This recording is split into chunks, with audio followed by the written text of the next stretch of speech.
weeknights from 9 p.m. Only on GB News, the People's Channel, Britain's news channel. Are the newspapers getting you down? My wife didn't divorce me that month. Struggling to separate the wheat from the chaff? I know that it's a bit of a circus at the best of times. Well, don't worry. Headliners has got you covered. We'll take the burden of reading the day's news, and if we get depressed, who cares? It's an occupational hazard, frankly. That's Headliners on GB News from 11 p.m. till midnight, and the following morning, 5 till 6 a.m. on GB News, the comedy channel. Nah, just kidding. Britain's news channel. Join me, Camilla Tominey, for a frank and honest discussion with those in power that cuts through the spin and gets to the heart of the issues shaping our nation. You haven't confirmed that you want to stand as leader, but you haven't ruled it out either. This report basically says that he's not fit to stand trial. Is he indecisive? Incompetent? I deliver the dose of reality Westminster needs. That's the Camilla Tominey Show at 9:30 every Sunday on GB News, the People's Channel, Britain's news channel.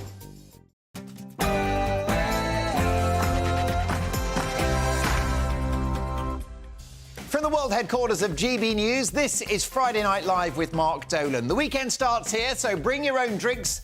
The admission is free. On tonight's show, are Labour right to consider banning Nigel Farage from hosting a show on GB News? Has Donald Trump already lost the presidential election? Is it time to shut down the NHS and start again? And is David Lammy going to take us into World War III?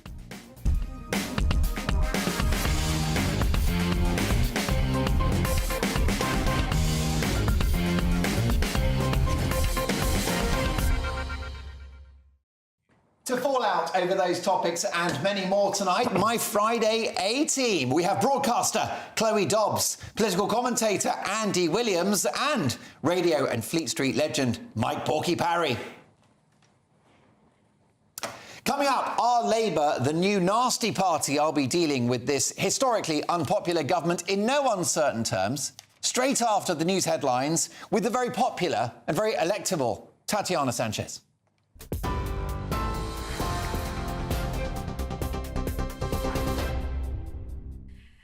Mark, thank you very much. The top stories from the GB newsroom. The Prime Minister will soon meet US President Joe Biden at the White House to discuss Ukraine's requests to use Western weapons on Russian soil. Our political correspondent Catherine Forster has more. Pair are meeting along with the Foreign Secretary David Lammy, our National Security Advisor Tim Barrow, and many more. An hour-and-a-half meeting we're expecting.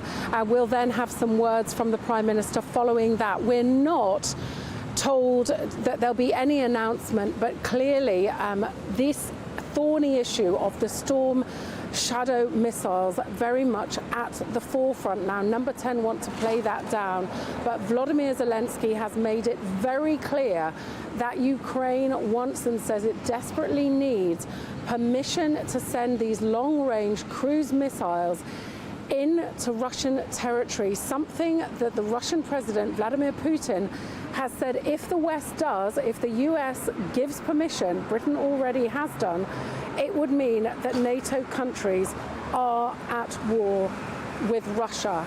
So they will be discussing other issues as well, the Middle East being one of them. They want to play this down, but I suspect that it may be that the first we know that the decision has been taken to grant permission may be when the weapons are actually used.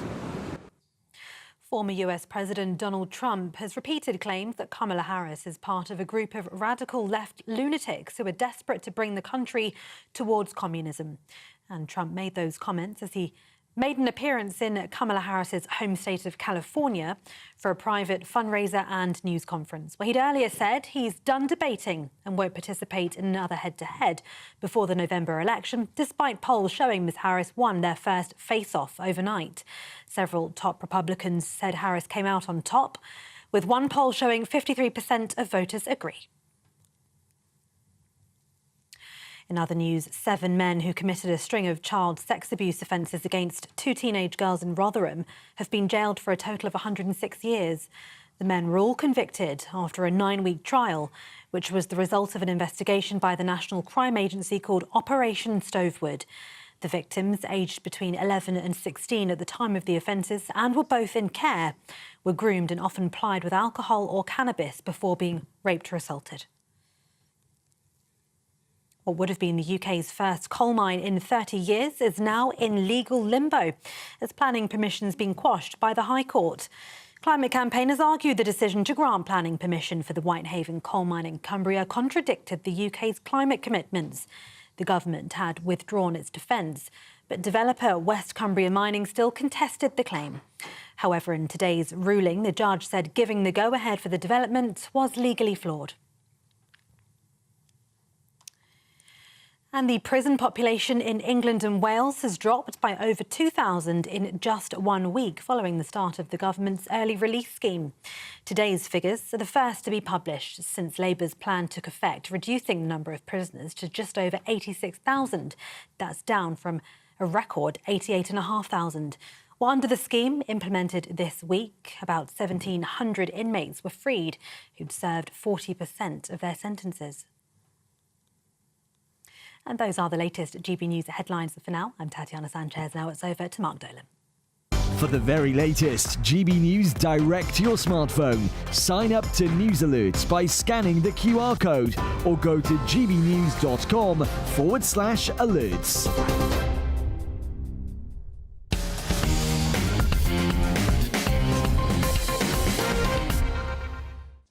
Oh dear, Sir Keir Starmer's poll ratings have plunged to -14 following his bizarre decision to prioritise junior doctors and well-paid train drivers over 10 million pensioners, a third of whom are living in poverty. Sir Keir Starmer is now more unpopular than the all-female reboot of Ghostbusters. Yes, he's more unpopular than the peanut butter Kit Kats. Keir Starmer is more unpopular than Prince Andrew at a Girls Aloud concert. Yes, it's that bad. And Labour's popularity looks set to plummet further in the October budget, with predicted rises in inheritance tax, capital gains tax, and the further clobbering of pensioners, this time with their pensions. So what else are this new government going to tax? Walking to the newsagents? Brushing your hair? Watching cat videos at 2 in the morning? I've always thought blinking and breathing were unnecessary luxuries that should be met with some kind of levy. Meanwhile, the PM's zeal for net zero will be emboldened with the news that a court has blocked plans for the UK's first coal mine in 30 years. Good news for the despotic regimes whose fossil fuels will no doubt be buying when Ed Miliband's expensive punt on flaky renewables backfires horribly. Meanwhile, the VAT rate on private schools is seeing pressure grow for places in state schools, and several modest private schools, a far cry from Eton, but which are doing a great job of educating kids from middle-income families, as well as schools that cater for special needs, are now faced with closure or deep cuts. It goes on. An environment hostile to wealth creators and businesses is seeing a brain drain of the super-rich, with 10,000 millionaires set to flee the country this year alone. They're about to jump on their private jets and head for Dubai.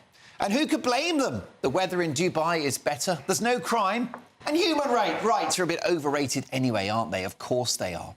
Meanwhile, this new government continues its war on pleasure, following a decision to have people arrested for lighting up a Marlboro in a beer garden. And after a damning report about the disastrous state of our NHS, a sacred cow that must never be criticised, Sir Keir Starmer is preparing a raft of nanny state interventions to, in inverted commas, protect the NHS. Where have we heard that before? Yes, we're going to have a prevention revolution. No TV adverts for junk food allowed before 9 p.m, which means it's only people that stay up for Match of the Day, Newsnight and Gogglebox who'll be the fatties. Anyone who turns their telly off after EastEnders will instantly become Kate Moss's stunt double. This is a Labour government that won the election because they were not the Conservatives. It's a Labour government no one was looking forward to, no one celebrated the arrival of, and no one is enjoying. At this stage, Liz Truss's 44 wobbly days in office is starting to look like a template for sound government. Labour have been in for 10 minutes, and already the economy is flatlining, probably as a result of all of this negative talk about their economic inheritance and that imaginary black hole which even Stephen Hawking couldn't find.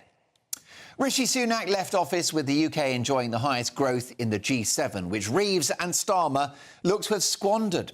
It's a cruel irony that Sunak, the man who made the tough choices to deliver high growth, as well as low unemployment and low inflation, is now wandering around his Yorkshire constituency in a freshly waxed Barber jacket, inspecting livestock and hearing about the spiralling cost of animal feed.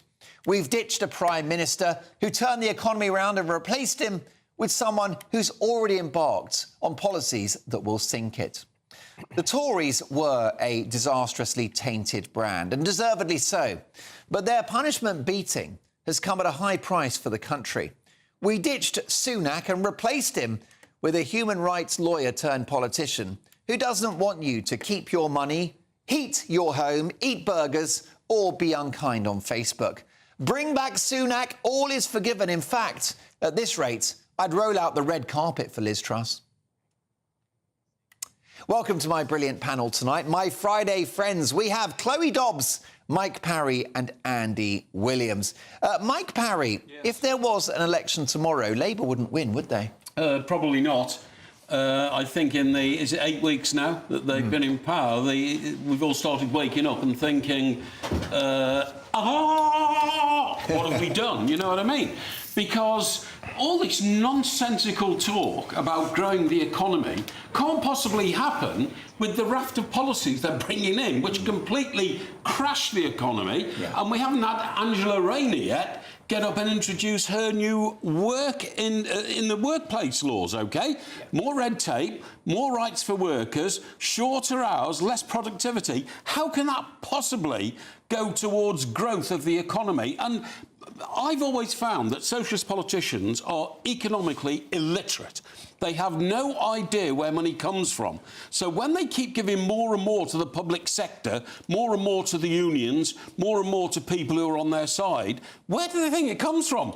It comes from the private sector who generate wealth, but what they're doing is they're driving them out. And people say that's not true. Well, Charlie Mullins is going, and he's taking 120 million quid with him, OK? Now, he's just one very successful business in this country. There'll be lots of others. And the other point I'd make is that they clearly hate old people. They hate pensioners. They've declared war on pensioners in all sorts of ways, and I think there's more to come. There's a possibility that they will withdraw the 25% that you get knocked off your council tax if you're a single person, and 1/3 of single people in this country are widows who can't afford it.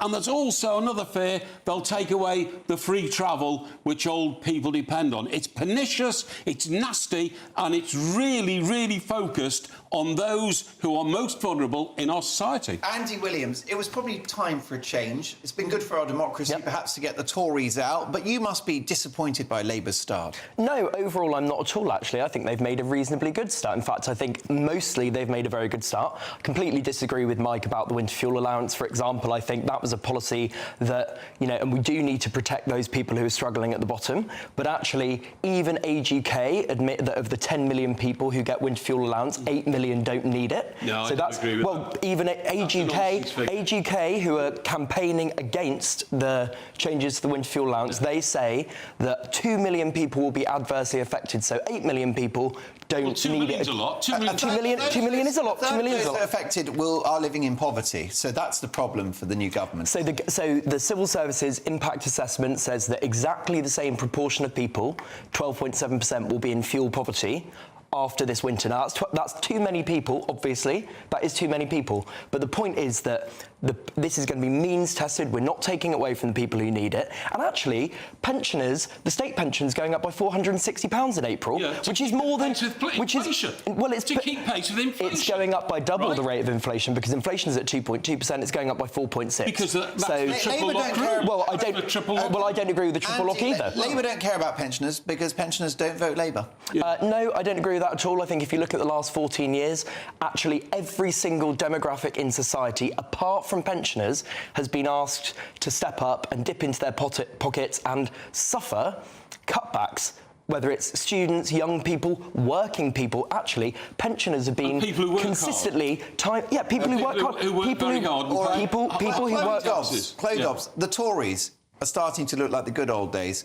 Bring back Liz Truss, all is forgiven. I mean, anyone except from Stalin Starmer. I mean, I thought that Labour were going to be bad, but I really wasn't expecting them to make it so horrendous so quickly. We thought that they'd bring in all the, first of all, the horrendous draconian stuff around free speech. You think they would ease us into that slowly, but no, straight away, first thing, you're all in prison for writing on Facebook. Yes, and there was a plan, wasn't there, to enforce free speech on campus, which has also been ditched by this government. Yep, they've got rid of the legislation that was meant to be brought in, that the Conservatives proposed. I mean, there's been a whole load of stuff from the Conservatives that they've decided to ditch. Because it's bad legislation.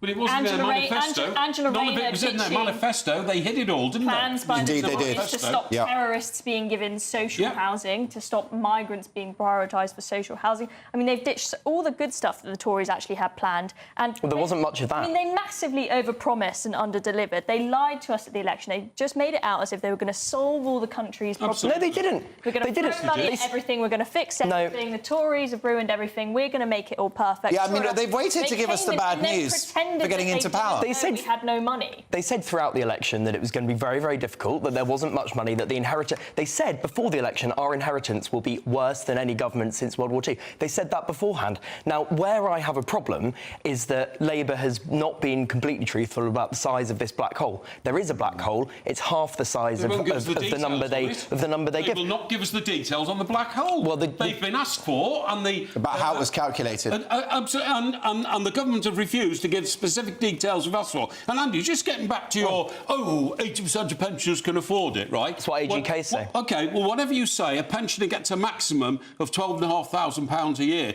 Do you think it's right that somebody who gets £12,500 a year should have £300 taken off them and given to a £70,000 train driver? Do you think that's social justice? But that's not... Do you think that's right? That's not what we're talking about, because we're talking about... That's what I'm talking about, but you can't answer the question. I'm trying to.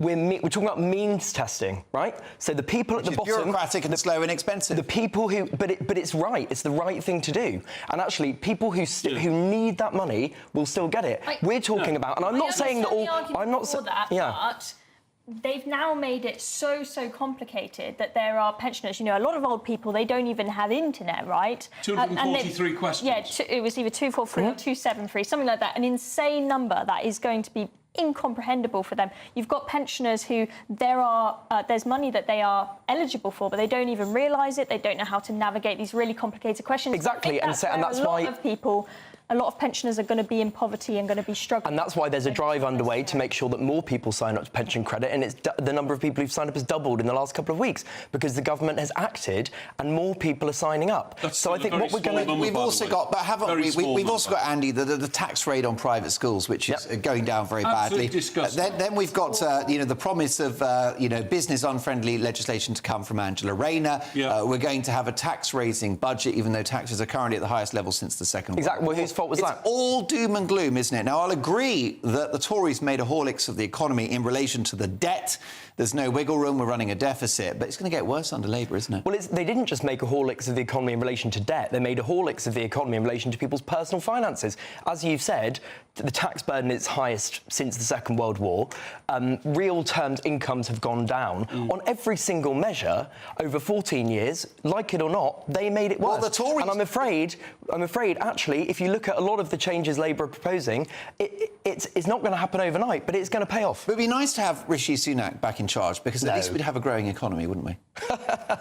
I mean, the economy didn't grow last month, and you can't put that at Labour's door. Growth is lagging. It was a monthly figure in July, and for the 18 months before that, it had been growing. And, people... Top of the G7. Top of the G7. People say we should be back in Europe with Germany. Germany have flatlined, and they're going backwards. We're going forward, or at least we were until Labour got in and have suddenly stummified the economy. So Mike, are you telling me that the economic growth figures for July are Labour's fault, even though Labour got elected on the 4th of July? But they're monthly figures, so of course they are. I mean, I would partly agree with Andy in that I wouldn't read too much into the figures from just 1 month of the year. But what I will say is that the way that it's heading, with taxes rising more and more, we are not going to see growth in this economy. The UK already, with our huge taxes, has, I think it's the second highest number of millionaires leaving annually, second to China. That is going to go up even more if they raise taxes. They say, oh, we'll raise them all on those evil rich people and drive them all out. There was a billionaire living in Morocco, because you don't have to pay tax there, who was thinking of coming back to the UK, and they said, oh, we'll charge you 50 million in tax, one-off fee to come back to the UK. He was going to bring all his people, all his staff with him, but now he won't, because the UK acts as if they don't want them here. Where I agree with you, Chloe, is on non-doms, that actually might cost money, not raise money, and I think Labour need to be looking at not being ideological, but looking at things that actually bring in money. Are you suggesting Labour should scrap the non-dom position? Well, I like to think I know a reasonable amount about it. My partner actually works in this area, and it looks like that's not going to bring in money, that's going to cost money. All right, but do you think, therefore, Labour will U-turn on it or not? No, I don't think they will.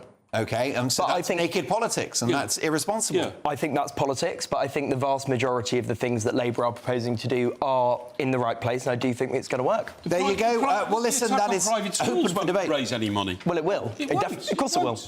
It will come at a social price. But listen, this one is going to rage on as a debate. But next up, are Labour right to consider banning Nigel Farage from hosting a show here on GB News? And we'll reveal why some of Britain's worst prisoners could be getting the VIP treatment. Find out why next.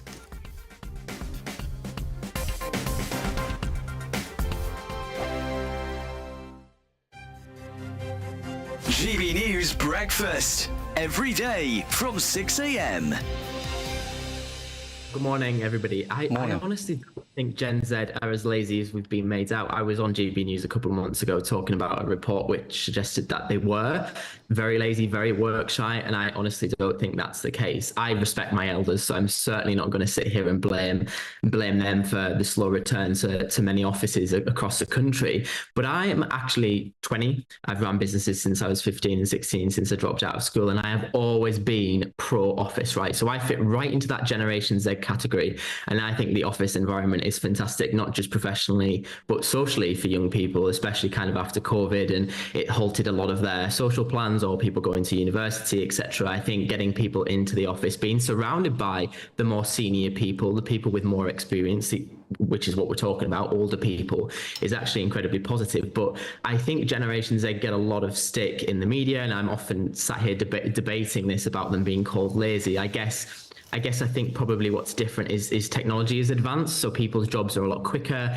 and Generation Z have obviously grew up with that technology, therefore in a position to do jobs quicker. And I guess that's kind of where that kind of narrative has come from, because Gen Z do really kind of go with the whole work smarter, not harder kind of mentality, which is often met with a little bit of stick. I'm not knocking the young generation at all. I mean, I'm just saying it's by experience. Undoubtedly, they're not as hard-working as the more experienced worker, but I'm certainly not knocking them on that basis. You know, if they had the opportunity, I'm sure there'd be more and more would want to get into the workplace. But unfortunately, I think this COVID has changed the world, and it's made younger people more lazy than older people. Older people just can't wait to, well, shouldn't say that, can't wait to get out of the house to get to work. GB News, the People's Channel. If you want your news to be straight talking, this is a nightmare for the Conservatives again. Down to earth. It's not just Nottingham where this is happening, is it? And most importantly, honest. Hard-working, middle-class taxpayers, they'll get the book thrown at them. Then catch me, Martin Daubney, Monday to Friday, 3 till 6 p.m. on GB News, Britain's news channel. I'm Christopher Hope. From pop stars to politicians, I'll interview anybody in a pub who's got a political opinion. Join me every Friday on Spotify, Apple Podcasts, YouTube or gbnews.com, or wherever you get your podcasts. This is GB News, the People's Channel. Join me, Nana Okoye, for an informative, interactive news programme with a difference. It's fun. No, he didn't say that, though. I'm so surprised. I think there's an element of truth to that. Join me from 3 p.m. every weekend, only on GB News, Britain's news channel.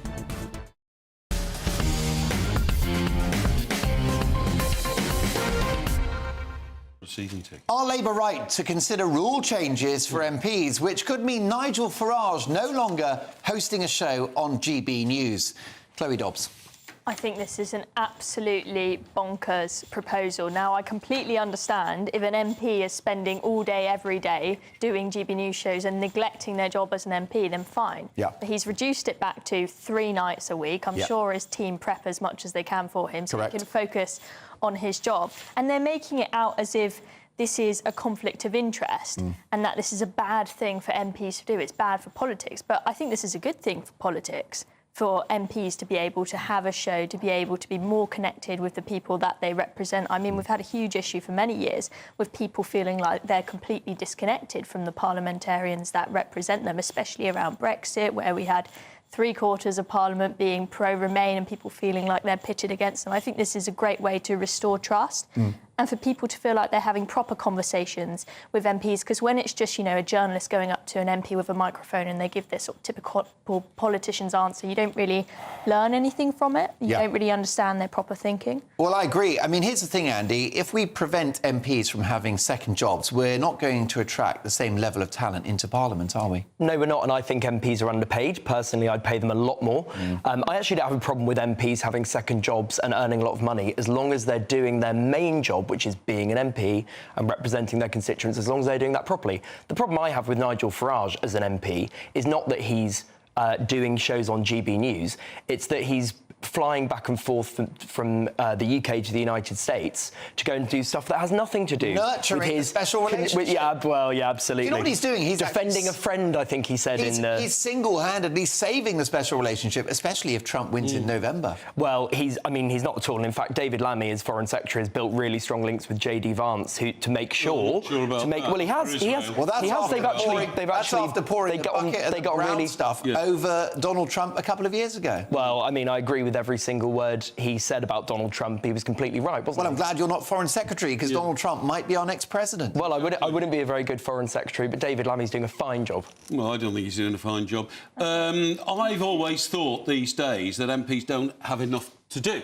because in the old days, not going back to the old days, but I'd be in Parliament until 11 or 12 o'clock at night, drinking with MPs in the Strangers' Bar, because they'd been in the House of Commons for 9 hours that day or something like that. Well, there are very good reasons why we don't do that anymore. That doesn't happen anymore. They go home on Thursday night, most of them. They don't work Fridays. So I don't think they've got enough to do. So I'm very happy for people like Nigel Farage to get out in the world and meet real people. And communicate with voters via the television and radio airwaves. Exactly. And the other issue is, and Andy touched on it, is that there's nothing wrong with having a second job, but if the government make you choose and you've got one job that pays you 98 grand a month and one job that pays you 90 grand a year, you're going to take the 98 grand a month job, and that means great talent will disappear from the Commons and go and do other things, as happens in America. Yeah, I mean, the gap between the private and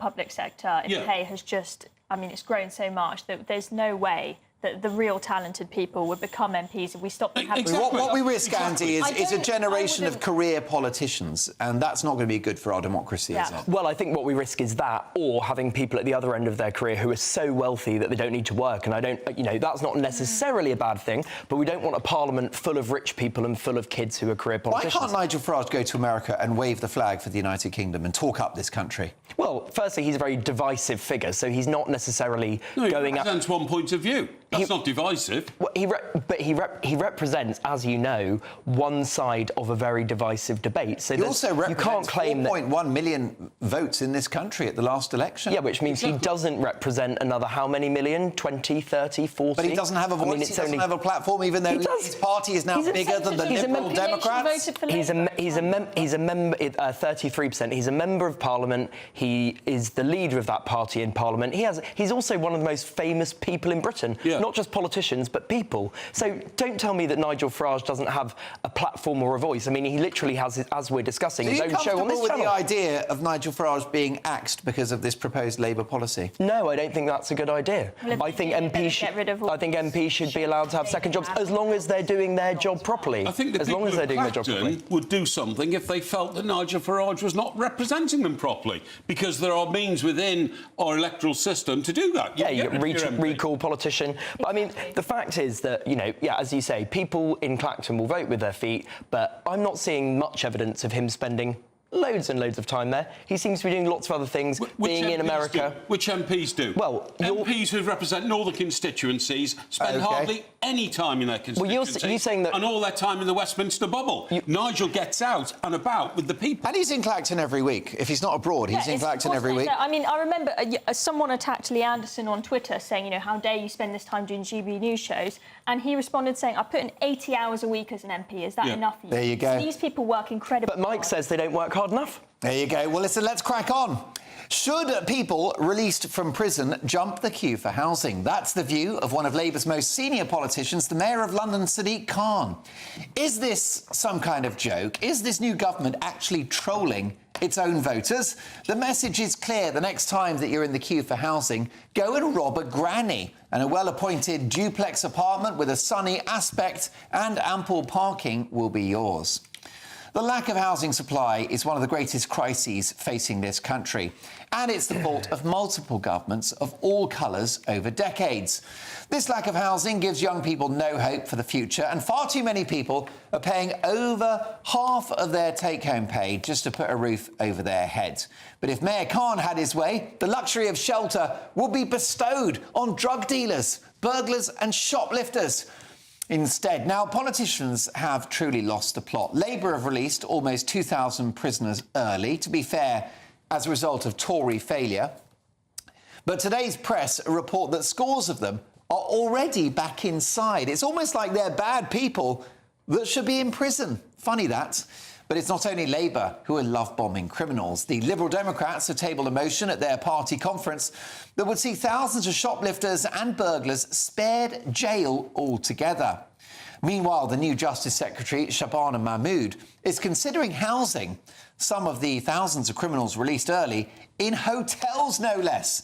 But with hotels already chock full of people who entered the country illegally, there's no space at the Holiday Inn or Travel Lodge. So the only option will be to put these hardened criminals up in the Ritz. God knows what they'll be like when they're ordering room service. Kalashnikov rifle to room 273, please. Oh, and a bag of your finest Colombian marching powder.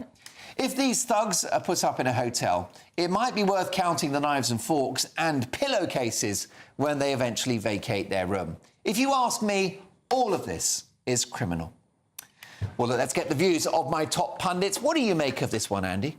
Well, firstly, it's increasingly clear that Rishi Sunak made a conscious decision not to act on the prisons crisis, not to free up places for political reasons, and I think that is disgraceful. I mean, last Friday, before this release this week, we had about 1,000 prison places left in Britain. That is a ludicrous scenario, and that has nothing to do with Labour. Labour had to act and release some people. That is not palatable. In the long term, we need to build many more prisons, but in the short term, that had to happen. Now, if you look at what are we going to do with them, where are they going to go? Well, actually, there are two reasons why we send people to jail. Number one, it's to deter other people from committing crimes. And number two, it's to stop those people committing offences in the future.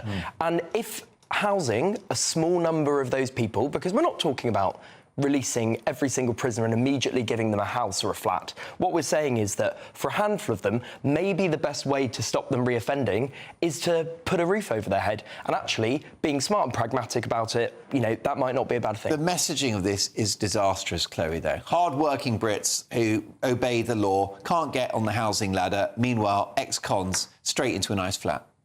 Yeah, I mean, I understand Andy's argument that, you know, maybe it will save us money if we spend money on putting them up and they won't reoffend. But when you just look at the incentive structure that we have in our country at the moment, it is just completely messed up and completely insulting to working hard Brits.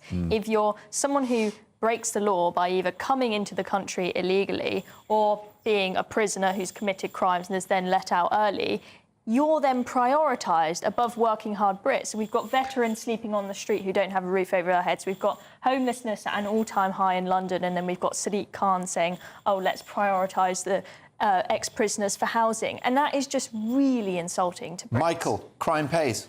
The HM Chief Inspector of Prisons, Charlie Taylor, said that the lack of housing for prisoners meant it was inevitable that many inmates who were released on Tuesday of this week will be returned to jail. Did the current Labour government not go and see this man before they brought this ludicrous policy in, where he says, look, I'm sorry, they're going to go back into jail. They've got nowhere else to go. They'll reoffend or they'll go back in on breach of licence. And as for places in prisons, we've got 10,000 foreign prisoners in this country, right? The Tories have removed 4,000 foreign prisoners back to their countries of origin over the last 3 years. If Labour got on with that, they could make prison spaces available for the criminals in this country who need locking up. So would you have just let the prisons fill up and then stop sending people to jail? No. Andy, you've been in politics for a while. Every year you get the story, oh, we're down to 640 places in prisons only. No, but this was... You read it every year, and all the time they will find extra spaces. For instance, prison is not meant to be a comfortable place to stay. Well, and nor is it. I don't think it is. If there's 2 people in a cell, put a 3rd person in that cell and make prison spaces like that. That's what you've got to do, because prison is supposed to be a deterrent, it's supposed to be punishment, and it's supposed to keep people in prison, so while they're in there, they can't be committing crimes on the street. But you can't shove 3 people in a prison cell. That's absurd. Because, well, they're all going to start fighting one another for a start. Yeah, I mean, maybe that's possible as a little short-term fix, but I think I would agree with Andy that the Tories have completely neglected the prison system. I know someone in the civil service that works in with the prisons, and he's like, they're all falling apart, the walls are crumbling, they've done nothing. And for some mad reason, they closed 7 of them. They cannot completely blame the Tories for them letting prisoners out when they are managing to make spaces for people who have put up posts on Facebook. Every single person that's put up a post on Facebook, I guess there's someone being released to make space. How many of them? Done something far worse. Chloe, there haven't been 1,700 people in prison for posting things on social media. I don't know. Several hundred, though. Several hundred. Even if it's 10 people put in prison for posting something on Facebook and 10 people who have committed way worse crimes are being let out to make space for them, that to me is unacceptable. Well, I think if you engage in... That's nonsense. Let's take a look at this exclusive in the Mail newspaper. Female gang member who tortured a woman with learning difficulties and left her to die on a disused railway line is freed early from prison. The system is not working. But next up, has Donald Trump already lost the presidential election? And is it time to shut down the NHS and start again? We'll debate that next.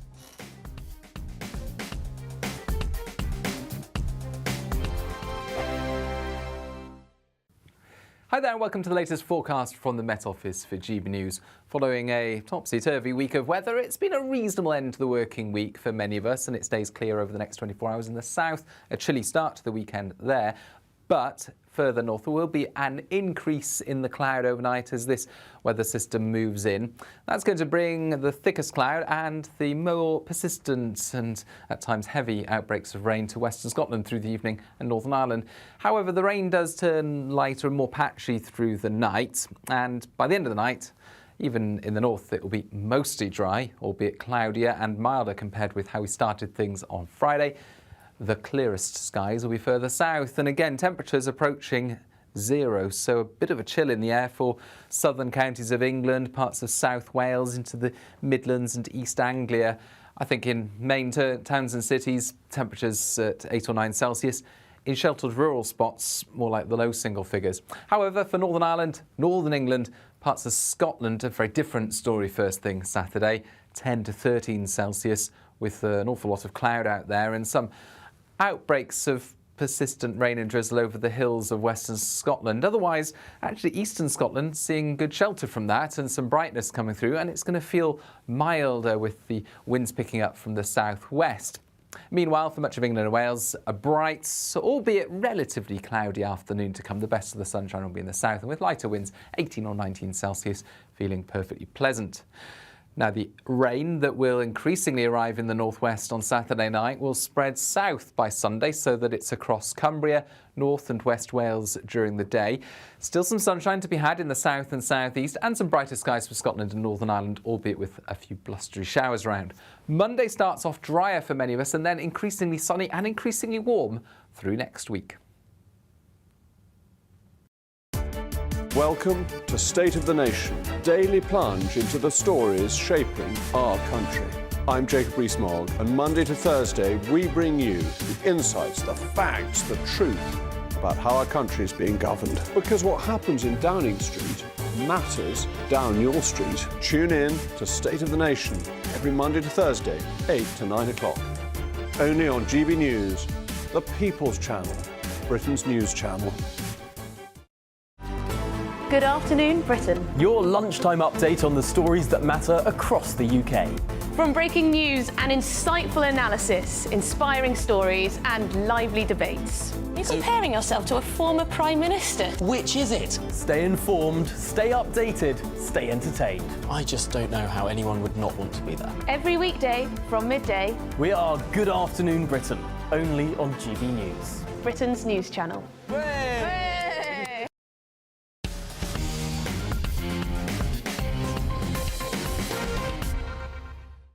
After a haphazard performance in the TV debate, has Donald Trump already lost the presidential election? Chloe Dobbs. I don't think he has. I think you've got some people saying that this was as bad for him as the first debate was for Joe Biden, and there's absolutely no way at all. I mean, Joe Biden was on another planet and couldn't put a sentence together in that first debate. I don't think that this was as good as it could have been for him. I think that he missed a lot of tricks. There was plenty of Kamala Harris's old policies that he could have attacked more, but he was talking about people eating dogs and cats, which just came across a little bit strange to some people. I don't think it's disastrous. I think the polls, don't ever completely trust the polls. The polls said Brexit wouldn't happen. The polls said Hillary Clinton would win. So take them with a pinch of salt. And there's still plenty of time before the election. But it would be interesting to see if another debate is put on, and if so, if he does agree to it or not. Andy, is Donald Trump a busted flush? No, not necessarily. I mean, it's going to be a knife-edge election. It's going to come down to like a couple of 100,000 votes in 5 states. So I think 5 to 7 states. It's going to be the toss of a coin. I mean, Chloe said he said some very strange things. He said some truly, completely and utterly bonkers things. Let's be clear. Talking about people eating cats and dogs. He said Kamala Harris wants to perform transgender operations on illegal aliens in prison. She's on record as saying that. It's like a bingo card she's on record as saying that in 2020, things. And the Time magazine challenged that. They fact-checked it and had to apologise and say she did say that. I mean, the number of... Trump told over 100 lies during this debate. He's a lying machine. I tell you what, he's definitely the best there ever has been at that, at lying a lot in a very short period of time. It's going to be really close. I hope to God he doesn't win, because I think it'd be an absolute disaster for the West and for democracy. Except he's an Anglophile, so he would be very supportive of Britain, wouldn't he? More so than the Democrats. He's not going to give us a trade deal. The special relationship's going to endure regardless. I think it would be very, very difficult for the current government to be friendly with him. Ever started in the world when Donald Trump was president of the United States of America for the first time since the Second World War. I think that's correlation, not causation, Mike. I think he's mad to have turned down the opportunity for a second debate, because Chloe hit on the point about not examining her policies, OK, Kamala's policy.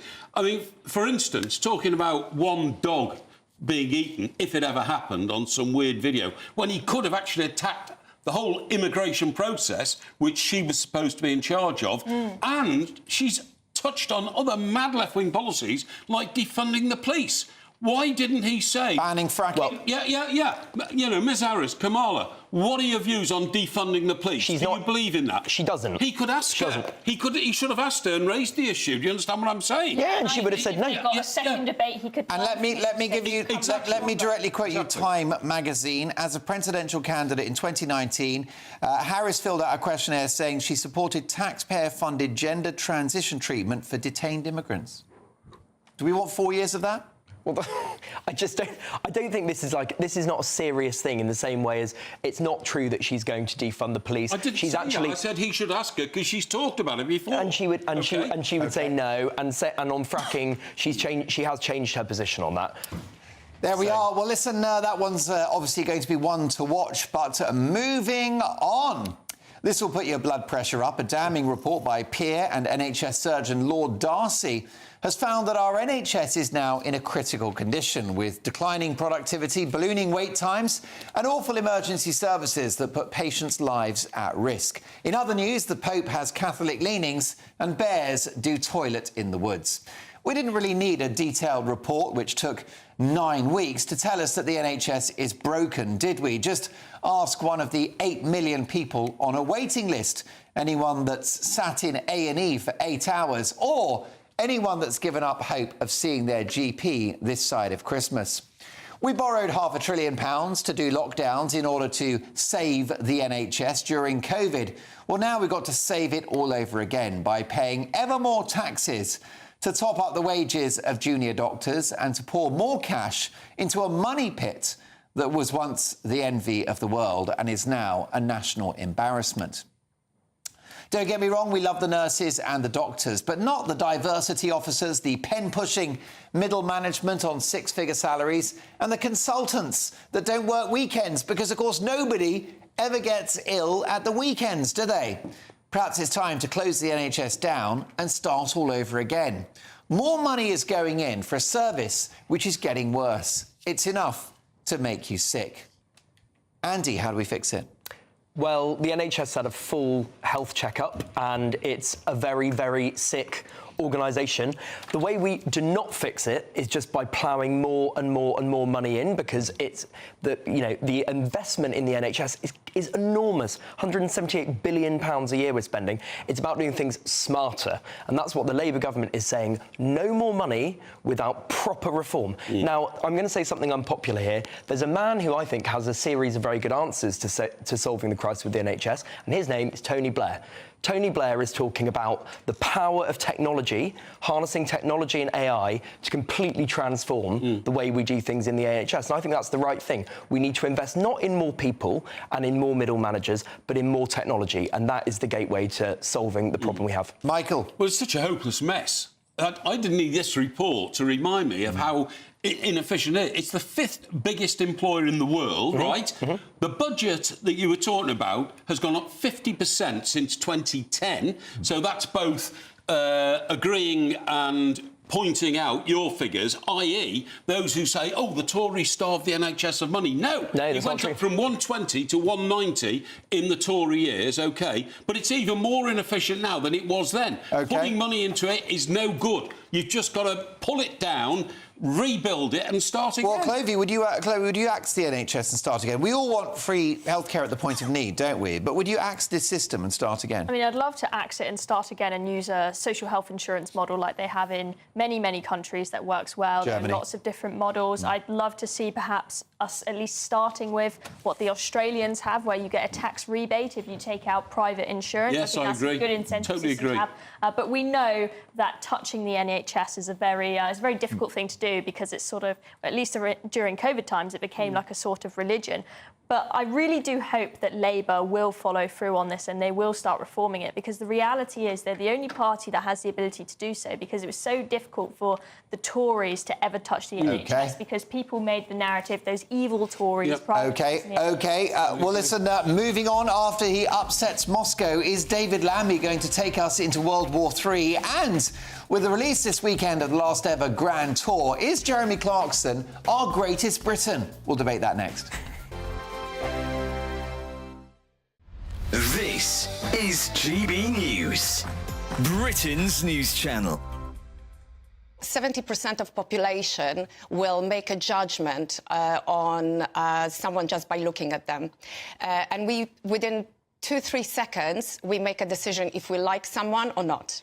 Really? Is it that quick? So it's actually very, very fast. So before we have a chance to kind of express what we want to say, our subconscious mind is kind of looking for clues. So you look at someone and you look at their, for example, I don't know, the watch they're wearing, maybe the makeup. I spent literally my whole childhood learning, being absolutely mesmerized by my mom's ability to choose different style of clothing for different style personalities. British definitely take a pride in their appearance. They do spend time to look good. There is a lot of amazing British designers. For me, it was always about that feeling that I've learned from my mom's shop, how the people were living, buying certain things. And I was like, oh my God, they look happy. They've got this big smile on their face. My main objective always was to make people feel good. So now as a stylist, I help them to go through style therapy. I help them to discover colors that are good for their colors that they wear them close to their face, but also it sets the tone for their wardrobe. And then we look at the outfit formula. So it's, yeah. When I look at Ellie's dress sense, I was just thinking, OK, she likes to be polished. I do like to be polished. Exactly. Elegant, timeless. I look at the reference to the dress you're wearing today. It's that kind of Chanel, black and white, timeless, never go out of fashion. So for me, it's about, it's not the trends, but how you would like your personal style to be and how timeless it can be. GB News, the People's Channel. Weekdays on GB News. Wake up to breakfast every day from 6 a.m. Followed by Britain's newsroom at 9:30. At noon, it's Good Afternoon Britain. Followed by Martin Daubney from 3 p.m. Only on GB News, the People's Channel, Britain's news channel. Every Saturday, 10 till 12, we'll bring you all of the news that you need to know. We'll also remind you that there is so much to smile about. It's my favourite time of the week. I get to relax, enjoy some light-hearted stories, and let Ellie teach me about fashion too. That's Saturday Morning Live, every Saturday, 10 till 12. Only on GB News, Britain's news channel. In the GB newsroom, we bring you the news as it happens. With our team of dedicated journalists across the UK. We're ready to keep you up to date with what's happening every half an hour, every single day. Bulletins here on GB News.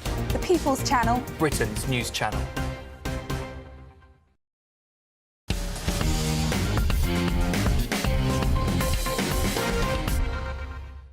After he upsets Moscow, is David Lammy going to take us into World War III? Mike Parry. Well, I don't get Lammy at all. I mean, you know, Lammy a week ago completely undermined the UK position on opposition to Hamas by breaching agreements we have with Israel. Correct. And that goes around the world. Oh, look, the UK are pulling out on supporting Israel. I know it's a very minor thing, but it's the message that goes out. Correct. But today, well, and also, I can't understand how Anthony Blinken and Lammy are such good mates, putting their arms around each other, punching their shoulder like that. If I was Blinken, I'd think this is a very dangerous man in the Western world. I'm not going to get chummy with him. I think he's dangerous, I think David he's Lammy. Extremely dangerous. But today he does a complete U-turn and is like practising being a warmonger because he wants massive British weapons to be fired into Russia. I just don't get Lammy at all. And for that reason, I know he's the wrong man for the job. He has no consistency in the way he looks at the world. Indeed. David Lammy, UK missiles are vital to stop Putin. He's making the wrong enemy here, isn't he, Andy? No, I mean, we've got to do absolutely everything we can to back Ukraine and stop Putin, because if we don't, then he'll be going for another country and then another country and another country in Eastern Europe till they end up on our doorstep. I think David Lammy, it's quite funny because people said for such a long time, oh, his detractors said he's useless, he's incapable, he's an idiot, and now all of a sudden he's capable of starting World War III. Choose a side. Either he's this brilliant evil genius or he's rubbish. Shouldn't we do everything to support Israel?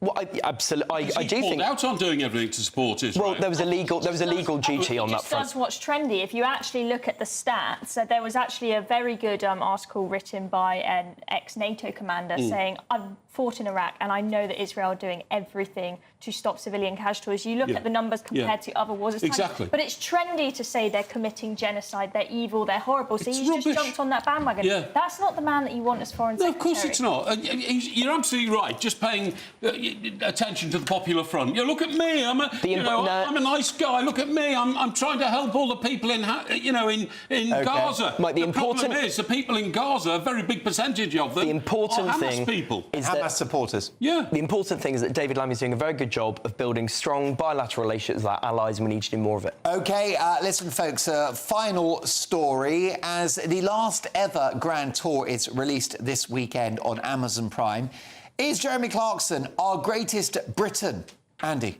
No, obviously not. But I've got time for Clarkson. You know, he's a bit of a laugh, and I'm going to go and visit his pub in November in the Cotswolds, and it all looks rather pleasant, and quite respect his willingness to spend his vast tens of millions on drinking rosé all afternoon. I mean, what a life. What a life indeed. But, Michael, look at what he's done for farming. Well, not just farming. He's a very successful man. Yeah. He punched my good mate Piers Morgan in the face. Yes, he did. So he can't be a terribly bad person. Right, for that. He's opened a pub. He's a best-selling author, very successful on TV. We need more people like Clarkson in this country. He's the best of British. He's also anti-woke, isn't he, Chloe? He and is the public have had enough of political correctness. Yeah, and it's great to have people like him who just do not care what people think of him. And he can't be cancelled, can he? No, he's uncancelable. He nearly got cancelled and his show ended because of what he said about Meghan Markle, but he didn't nearly get cancelled, Chloe. So much that they brought it back. So is Top Gear the greatest sort of TV format of all time, do you think? I mean, every Christmas I sit and I binge all the Top Gear specials. They're so good. They never get old. It could never be replicated when Chris Evans took it over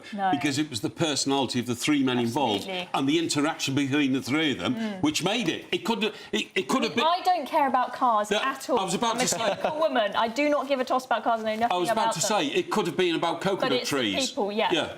Michael, would it be mistaken in letting Jeremy Clarkson leave? Well, they've got no choice now because the world of television now is about £100 million deals with Netflix and stuff like that. Did they drop a clanger letting him go? Well, letting him leave Top Gear? The circumstances in which he left. Didn't he punch someone in the face? Yeah, but that's nothing worse than happened at TalkSport when you were in charge of that radio station, Michael. No, that's absolutely true. But the allegation was that he punched a producer in the face because his steak wasn't being cooked. Right, exactly. Well, who could blame him? Let me say, it's been a thrill to have Andy, Chloe and Michael with me this evening. I'm back for Mark Dolan tomorrow evening with my Take a 10, my Big Opinion and Mark Meets. But the brilliant Patrick Christys is next. Don't go anywhere. Here's the weather and Aidan McGiffin. That warm feeling inside from Boxed Boilers, sponsors of weather on GB News. Hi there and welcome to the latest forecast from the Met Office for GB News. Following a topsy-turvy week of weather, it's been a reasonable end to the working week for many of us, and it stays clear over the next 24 hours in the south. A chilly start to the weekend there. But further north, there will be an increase in the cloud overnight as this weather system moves in. That's going to bring the thickest cloud and the more persistent and at times heavy outbreaks of rain to western Scotland through the evening and Northern Ireland. However, the rain does turn lighter and more patchy through the night, and by the end of the night, even in the north, it will be mostly dry, albeit cloudier and milder compared with how we started things on Friday. The clearest skies will be further south, and again, temperatures approaching zero, so a bit of a chill in the air for southern counties of England, parts of South Wales, into the Midlands and East Anglia. I think in main towns and cities, temperatures at 8 or 9 Celsius. In sheltered rural spots, more like the low single figures. However, for Northern Ireland, Northern England, parts of Scotland, a very different story first thing Saturday, 10 to 13 Celsius, with an awful lot of cloud out there and some outbreaks of persistent rain and drizzle over the hills of western Scotland. Otherwise, actually eastern Scotland seeing good shelter from that and some brightness coming through, and it's going to feel milder with the winds picking up from the southwest. Meanwhile, for much of England and Wales, a bright, albeit relatively cloudy afternoon to come. The best of the sunshine will be in the south, and with lighter winds, 18 or 19 Celsius, feeling perfectly pleasant. Now, the rain that will increasingly arrive in the northwest on Saturday night will spread south by Sunday so that it's across Cumbria, North and West Wales during the day. Still some sunshine to be had in the south and southeast and some brighter skies for Scotland and Northern Ireland, albeit with a few blustery showers around. Monday starts off drier for many of us and then increasingly sunny and increasingly warm through next week. Looks like things are heating up. Boxed Boilers, sponsors of weather on GB News.